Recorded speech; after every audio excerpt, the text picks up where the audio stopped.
You ask Tiger to solve.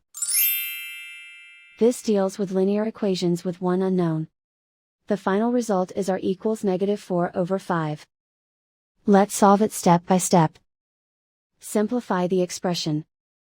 Group like terms. Simplify the arithmetic. Group all constants on the right side of the equation. Subtract 4 from both sides. Simplify the arithmetic.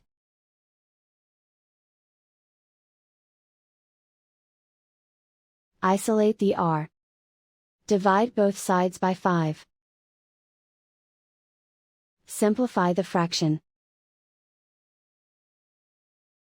And so the final result is r equals -4/5.